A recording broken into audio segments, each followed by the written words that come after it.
Hello, everybody. It's Marcy again from wavesofcommunication.com. And I am here again for another episode of Live Language Facilitation Q&A.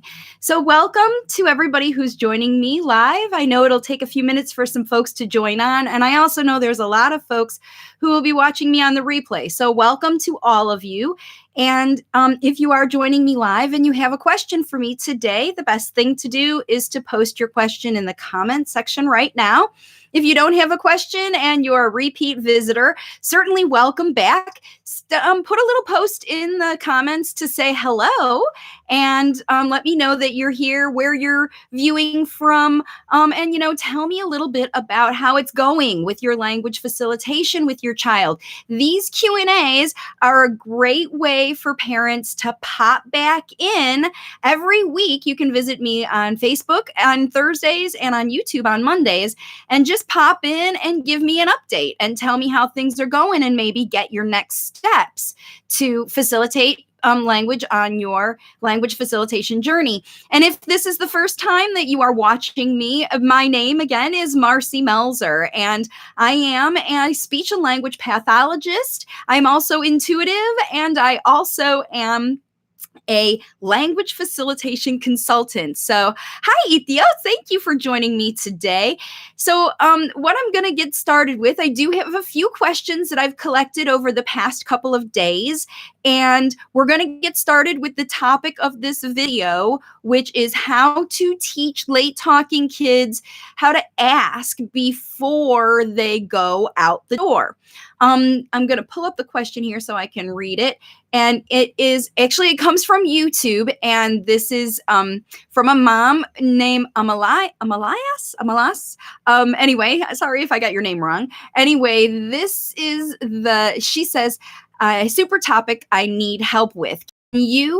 How to control my child to not go to my neighbor's house, unlocking the exterior door without my knowledge. It's a scare sometimes, certainly a scare, as he may go somewhere else if I take it easy, as he does this quite often.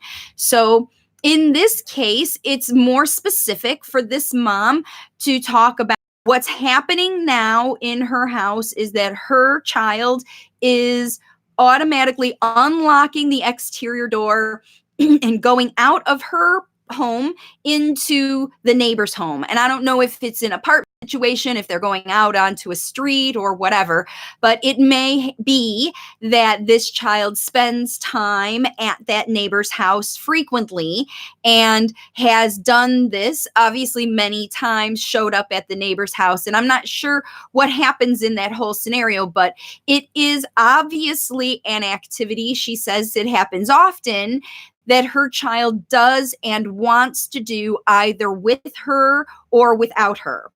And this is the most important first step if this is happening in your household.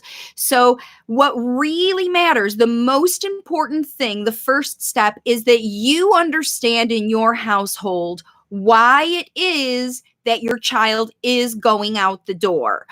If they are going to extremes, like they have to work hard to reach a lock, unlock it, they were climbing on a chair to unlock a door. If it's a 2 or 3 step process and they've had to figure it out, there is a reason, something is causing your child to have that level of motivation to want to get out the door, enough that it doesn't fly open and they go.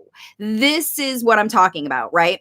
So if your child does take the effort and time to have to break out of locks or undo locks or whatever, that means that the motivation to go out the door is pretty strong. Because if it was just the lock, you had to lock the door, they pulled it and they went on their way, they wouldn't be trying that hard.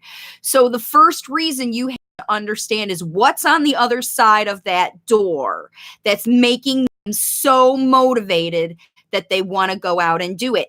And if you don't know what that is, that you have to have that knowledge before you can teach your child to ask for it, because how do you know what they're looking for if it's generally out, right?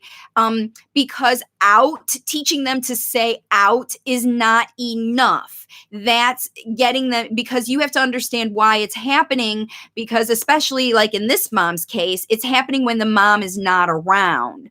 So if it is something outside the door that your child cannot get on their own, that they require, maybe they're going out to get in the car because they want you to take them somewhere. Maybe they're going out, to communicate that they want to, in this case, going to the neighbor's house.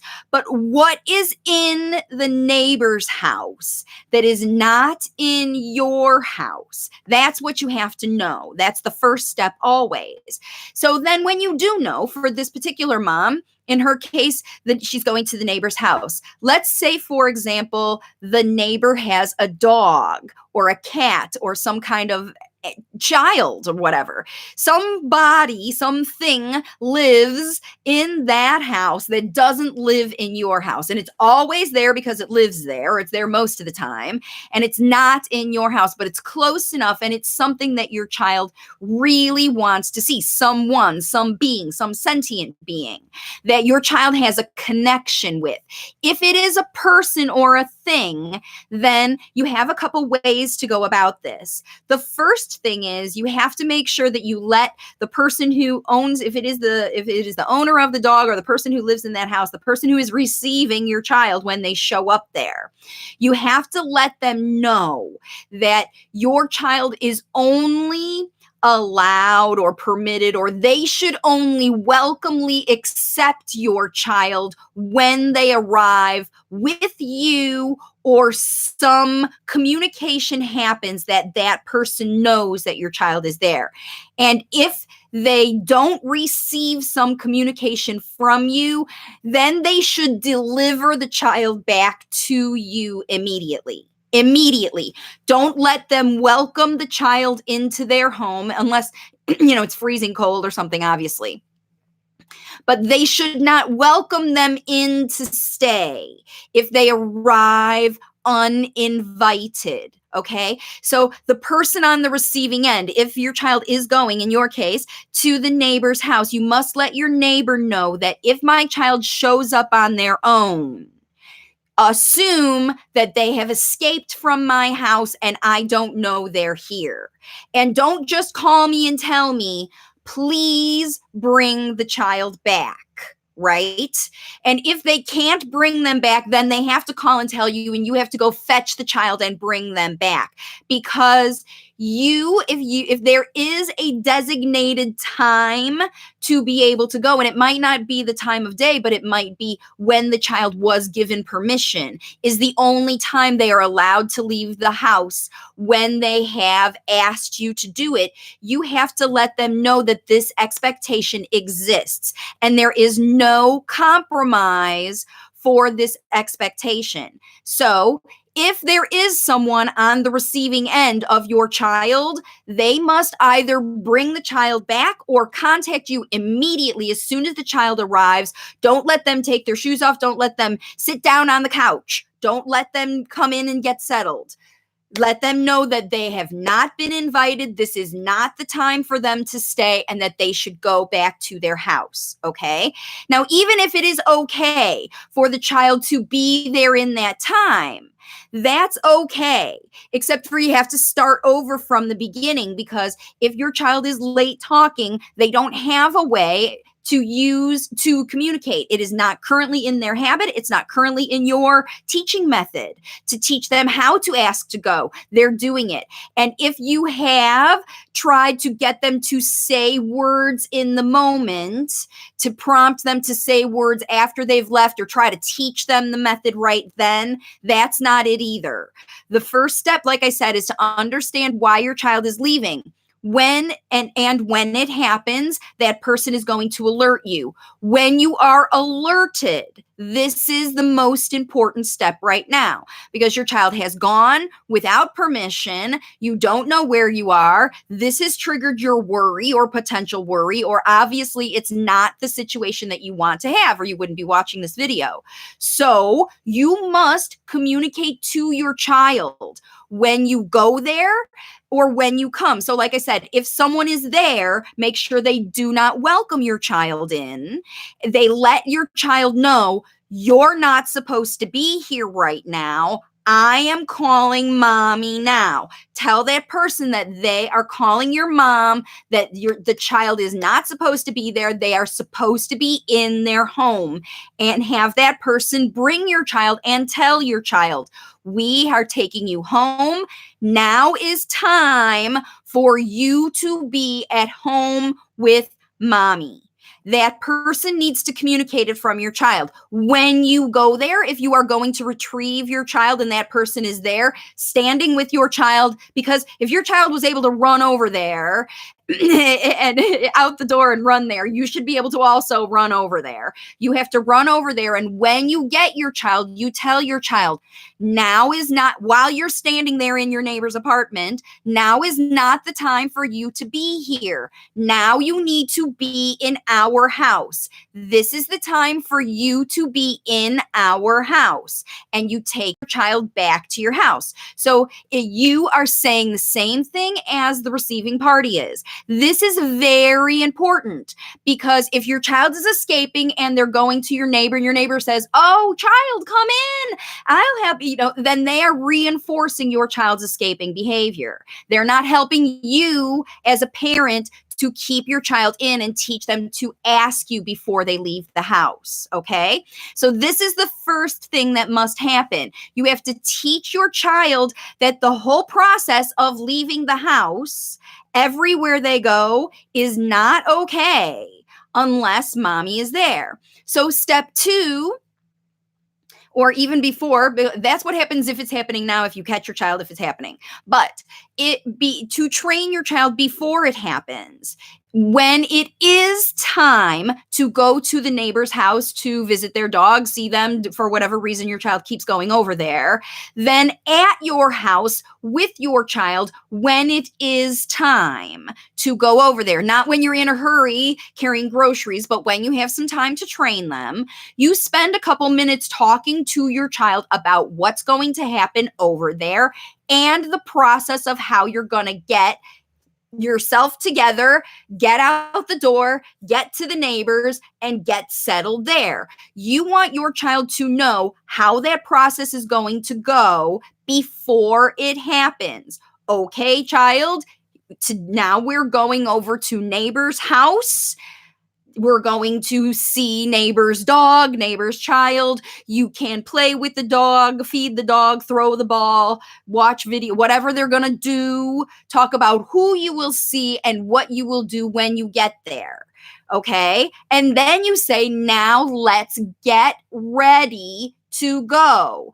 And maybe you have to get your shoes or your jacket or your whatever before you go out the door. It would be inappropriate necessarily for your child to run outside without shoes on, right? So if that, I don't know, maybe it is, I don't know. But if that is something that you need your child to teach, if you live anywhere north of the equator, potentially, I don't know, you should have, your child might wear shoes to go outside, if you live in a city anyway, to protect their feet, right? So they shouldn't know that they can just unlock the door, go out, and arrive at their destination. They should understand that there is a process that happens for them to visit neighbors or go out or go to the park. It can happen wherever they're trying to go. If they're going to the park, if they want to go to school, wherever they want to go, you have to let them know that it is okay for us to go to those things when we do the process of getting ready to go there properly. and that you are happy to take your child to these places. But there has to be a process to go through. So it can't be just the neighbor that you're used to just dropping your kid and running. And because if that's what's happening now, then your child is just trying to repeat that situation, go on a whim whenever they feel like it, just run next door. They think that's the okay situation for it to be. And you have to teach them that it is not, that it is otherwise. Okay. This is a behavior that is communicating. I want something that's going there. So as a language facilitator parent, your job is to teach your child to communicate. I want to go to that place and I want to do the things that I need to do to get ready to go. So if your child needs to ask you before they go, this is something you have to train them. Just like they have to put their shoes on before they go out when it's cold and their feet will get cold or hot or whatever, then you need to train them before we open the door.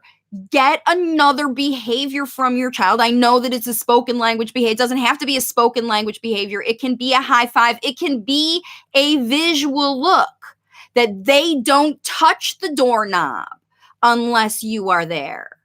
And when you are there, it is okay to touch the doorknob. That's a behavior that you're training to replace their communication behavior of going without asking. That's how you swap a behavior with a behavior. If you want to teach a child to ask you with words to go outside, then while you are going outside, I'm turning the knob. Mommy touches the knob. Joey does not touch the knob. Joey tries to touch it. You say, no. Mommy touches the knob. Ready? Here we go. Mommy opens the door outside. If Joey tries to go and touch the door himself, that's a no. It's just like touching the hot stove. It's just like running in the street. It's just like painting on the walls. No, it's not an acceptable behavior for your child to touch the doorknob. And if they want to go outside or go to get the thing, then you have to deal with that need then, right then. You can't say, no, you can't go to your friend's house, goodbye, and walk away from them because you haven't met their need. You have to understand that they're doing this for a reason. That's why the number one thing you have to do is figure out why they're going. If now is not the time to go to neighbor's house because of whatever reason, it's not the time, then you must tell your child, just like if they escape and the neighbor brings them back, that you say now is not the time to go. If they touch the doorknob, that's them telling you, I want to go. You say, no, mommy touches the doorknob. I know you want to play whatever, but now is not the time to play whatever. Here is something you can do in our house that will also make you happy, to meet the same kind of need. If it's a social engagement, get more social. If it is an animal, get your stuffed animals out and play dog. Pretend you are a dog. Do whatever it is that your child needs out there. Show them that they can get it in the house. And then make those visits special and frequent if you can. Now is the time to go. Catch your child doing it before they do it, right? This is the way that you get your child to want to do it your way. There has to be consequences for the neg as well. So they can't just be okay to get there. Okay, he's here again, or he's escaped again, or he's shown up at the neighbor's house, and we'll watch out for him, which of course they will. But there cannot be any comfort in that. I see Deborah's joining, and her little guy is not so little. He's a 15-year-old kiddo. And I can see how a 15-year-old kiddo can decide they want to go outside and just do it because they're big kids. He's bigger than she is probably in a lot of ways. So you have to teach your child that these are the things. And if it's a nonverbal request you need because your child is nonverbal, then that's what you use. But if you want it to be a verbal request, ultimately, as a language facilitator parent, then the whole process of preparing. Now we have to unlock the door. Now we have to do whatever. You don't have to teach your child how it happens. They watch you. They know how it goes. They're seeing exactly what you're doing. Let them know that you're doing it. Mommy is locking the door. You do not touch the lock. You don't touch the stove. You don't touch the lock. They're both dangerous sources of danger. How do you teach your child not to touch the stove? You let them know that there are consequences, and you change your voice because the fear of the danger of that thing reflects in you. Okay. You don't have to be angry with your child, but you do have to let them know that there are boundaries. Your kids, even your late talking kids, even 15-year-olds, especially 15-year-olds, need boundaries. They must have them. So this is the process. It seems like it's a little convoluted here, but the real deal is first understand why your child is going and figure out what it is in your house that you can do that will emulate that thing. That's your first. And then second, when it happens, if it happens frequently, whoever is on the receiving end should bring your child back. If you bring your child back, you let them know not what they should be doing, except for they should be in your house. Now is not the time. Don't tell them why. Don't tell them it's dangerous. Don't explain the situation. Just let them know you are the boss. Now is not the time to go there. Now is the time to go here. And then you become the mom and you say, all right, I will make being in our house easy, happy, safe, and fun for you because I know what you love and I will give you something here to keep you here. Do not belittle. Don't remind them. Don't tell them how scary it is. They don't care. They are focused on getting what they want and the fact that you stopped them. They don't understand why. They don't care why. They just know they can't. Your job is to turn it around and let them know, no, you don't get to go whenever you want to go. That's not how it works in our household. Period. End of. If your kid's 3 and you're having to make more locks because they're figuring out the locks, you are not teaching your child how to respect the lock. One of my friends once told me locks only keep out honest people because dishonest people will break through locks. And honest for a kid means, yeah, I'll follow the rules and stay inside. But if they don't know that these are the rules, then that's on you as a parent to keep your child inside. You do whatever's necessary. And it's not about getting more locks. It's about teaching your child how to respect them and respect the boundaries about it and ask you before they go. Because when it is time to go out or whatever, you're letting them know you want to go out. Okay, we can go out together. I will open the door for you. We will go out together. This is the way we go out. This is fun. And when your child escapes on their own, you say, no, this is not when we go out. This is the time to be home now. We go out later. Now is the time for you to come in and eat or take a bath or whatever it is that you've got to have them doing in their house. The reason that it's not time to go out. And if your child is bored in your home and they want to get out, that is on you. That is on you as a parent. It's your responsibility to keep your child in the house and enjoying themselves. Otherwise, they feel like a prisoner. And who's the prison guard? The person who locked the door. It's you as a parent. And you don't want your kids to look at the situation like this. You want them to find what they need. And if they are desperately obsessed with whatever's out the door, then you got to work with whatever that obsession is and try to teach your child to find some of that fun themselves when they're not there. Or you're going to have them move in. I don't know what your choice is. So yeah, he is bigger than me, Deborah said. So you have to talk your children through the process of the things that they refuse to do or they're obsessive about, especially if it's a safety issue. It's just end of. That's just how it's got to go. All right, so let's move on to the next question. I see there's a few more people joining. If you do have a question, go ahead and post it in the comments. The next one is from a mom who has a question. She says, my question is about kids with sensory issues, sensory processing disorder. Have you noticed a lot of improvement with OT in sensory integration? I'm getting my son evaluated next week with a private OT that specializes in sensory processing. I pray it helps him. He just turned 2.5 His speech has just started blooming. Great. Repeating everything in short sentences. Wonderful. But the sensory issues are bad. He is a sensory seeker and needs to be constantly touching everything. I believe he needs a sensory diet. My son has no diagnosis, even though I believe he is on the spectrum. I have chosen to wait until at least 3 to diagnose since he is already receiving all services.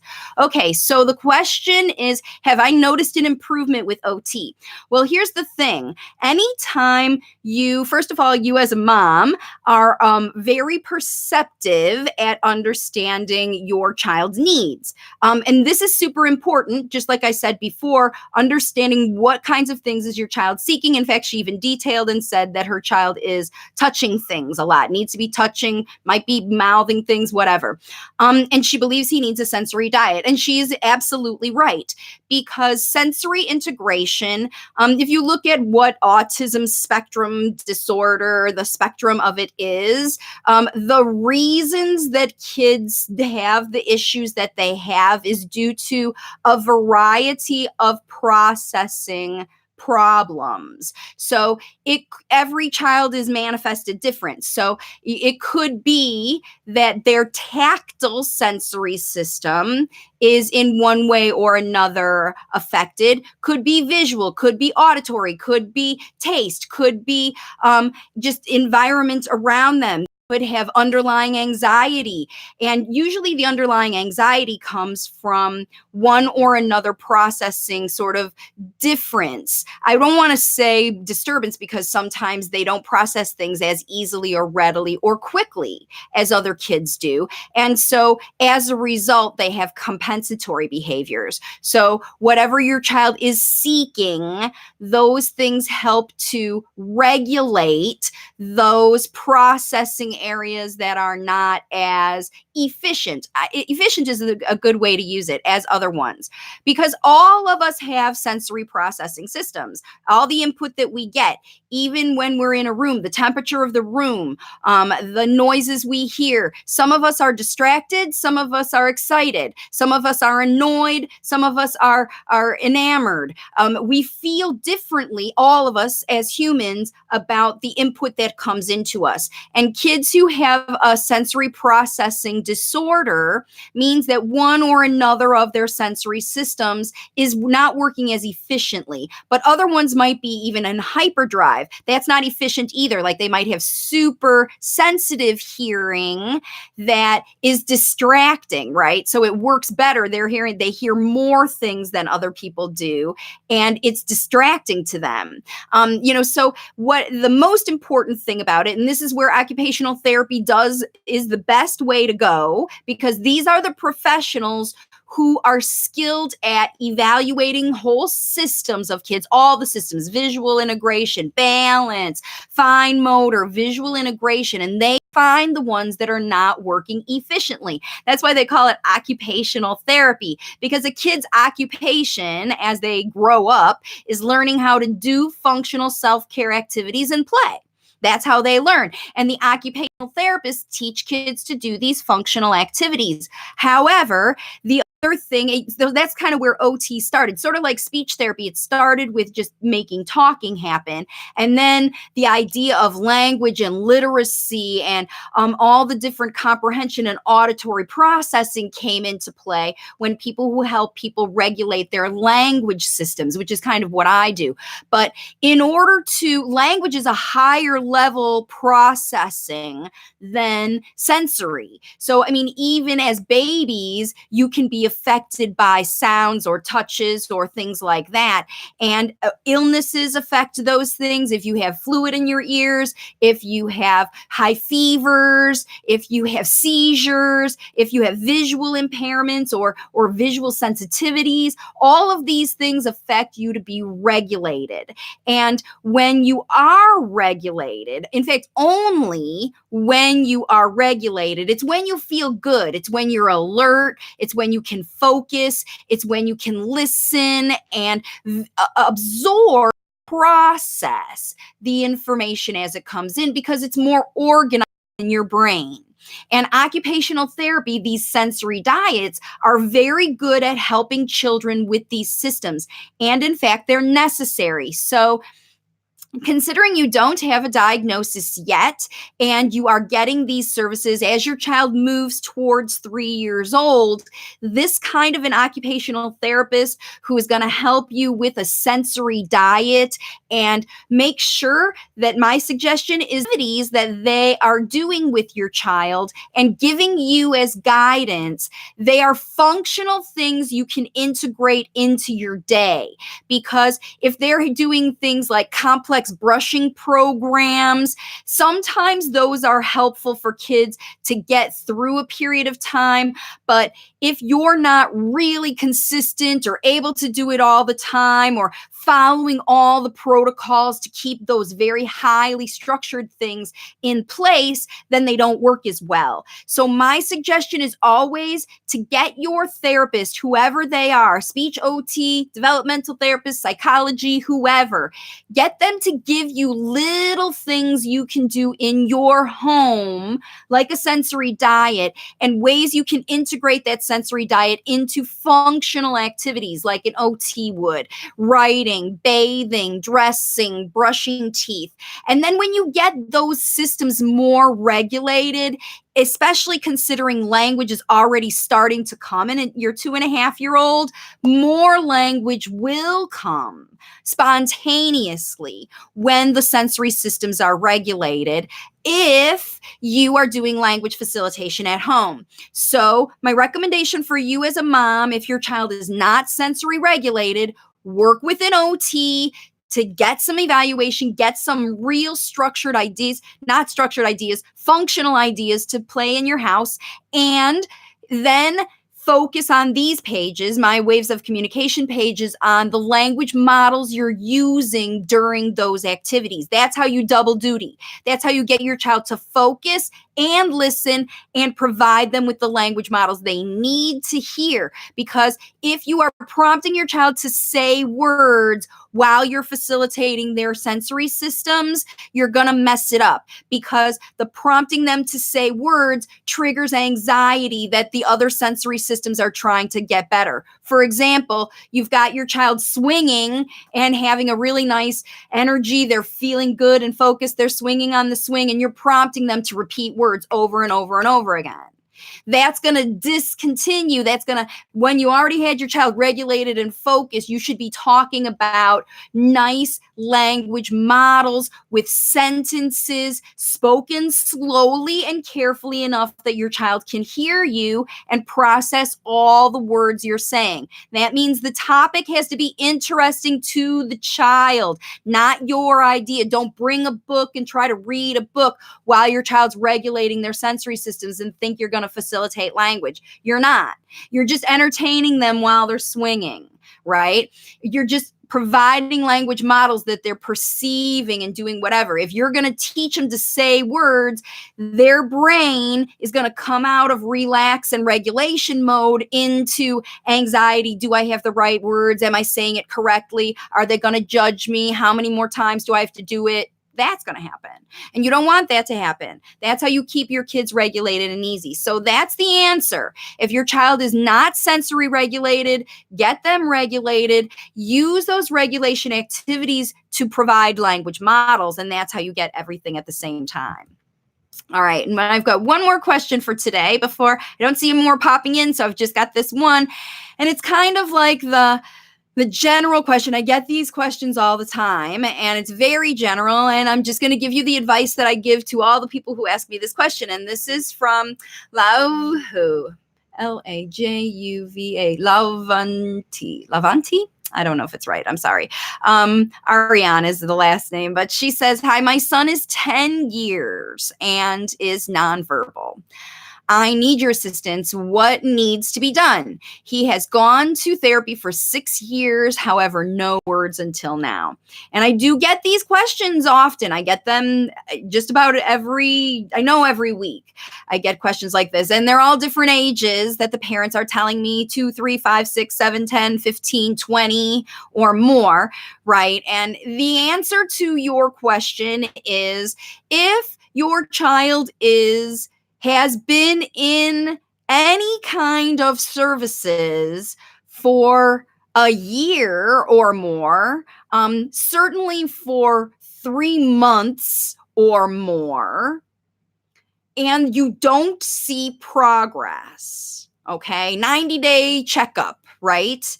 And if your child's been in for longer than 90 days and every 90 days after that, you're not getting increases. So every quarter, you should be getting increases in skill from the child's school, therapy, whatever. If you're not getting a quarterly report, you should be getting at least that with very specifics about what your child is doing in therapy and what the goals are, the very short-term goals. What is a therapist facilitating in every session? What are they doing with your kids? If they've been in therapy for 6 years with no speech, what are they teaching your child? Now, my guess is that they're teaching some kind of nonverbal communication system, because if your child's been going somewhere for 6 years, they've been communicating somehow, because late talkers do communicate. They use their bodies to communicate.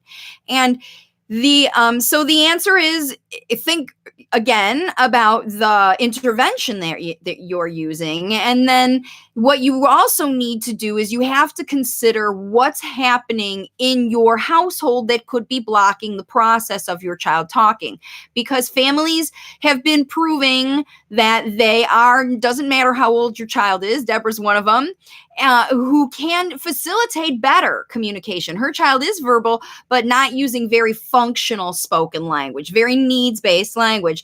And when she started to change some of the habits that got set in their household, and with 10-year-old kids, lots of habits get set in. When they started making little changes to those things, her son started to make more of an effort, right, to try to communicate better. And this is what's required. We're not looking for excellence here. We have to find a way. That's your job as a parent. Nobody else can do this. You have to find a way to help your child learn to want to try to talk better. You have to do that, because you can't teach any human to do something if they already have another way of doing it that they're certainly comfortable in. They have to feel some very significant motivation, just like the child at the beginning of this video who will try for a half an hour and undo every 5 locks you put on the door to try to get out. They're so motivated to get out there. If your child has that level of motivation to do something, then you can facilitate them to get that level of motivation to talk about that thing they love. You can.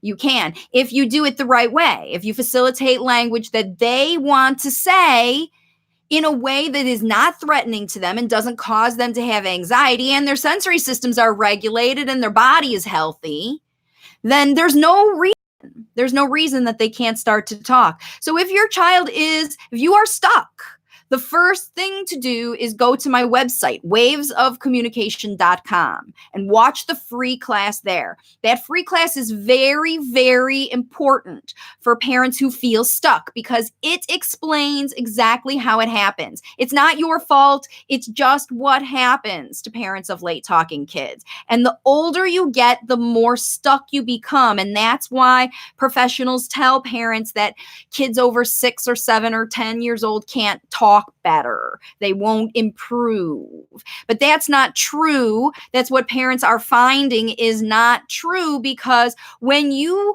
find your child's motivation and they are older than 6 years old, when they are highly motivated to try to do something, they will stop at nothing to make that happen. And that level of motivation and trying and effort, if you can get that behind learning new language, your kiddo will do it. And parents are the only ones that can elicit that kind of motivation in your kids. Therapists, we have to use external things, fun stuff that attracts your attention. But little kids, moms know what kids love, and you know what they don't. And if it isn't fun, it isn't fun, right? So if you don't know what to do, go watch that video. Please, it's free. All you got to do is put your email in. And if you don't want to put your email in, then you should go look at this book, right? You can read pages for free on Amazon and learn why I wrote this book and what is in it. It's on Audible. You can listen who this book is for free. You can listen. If you want to buy it, it's $15 on Audible. On YouTube, or the paperback's only $22 on Amazon. It's the cheapest way to find out how to do this, because if your child's not making improvements in therapy, then something you can do at home can make the process shift. Okay. You can find a new therapy. You can find a lot of places to facilitate natural language. It doesn't even have to be a speech and language therapist. You can learn to be your child's language facilitator. You can do it. So all you need to do is just keep trying. And that's how it works with language facilitation. All right, everybody. Thanks so much for watching this live Q&A. I'm keeping it a little bit shorter today. Didn't get any more questions. Thank you for joining me. Please give this video a like if you're watching it on the replay. If your child is an eloper, if your child wants to leave the house and that situation is like something that's plaguing you, let me know in the comments. And if there's other issues that are going on that you are finding yourself stuck with, very specific issues, go ahead and post your question and I'll get to it on my next video, because I'll be back again next Monday at noon Eastern Time US to do another live Q&A video. And I'm always looking for new questions from parents, because it's my mission to help as many of you as possible out there find your children's natural spoken language so they can share their wisdom with the world. And I'll see you all on my next video. Oh, by the way, my website's newly redesigned. Go check it out if you haven't been over there. There's links to videos. There's links to the independent study course. You can find out all about the programs that I have where parents pay to work with me, and all the free resources that I have on Facebook and YouTube, all over the place. The website, I'm very proud of it. I did it myself. So I want to make sure that it's user-friendly and easy for everybody to find. And if you find any problems with it, let me know for sure, because I did it all the work myself. All right, everybody, I'm going to get out of here for now. Thanks again for watching, and I'll see you all on my next video.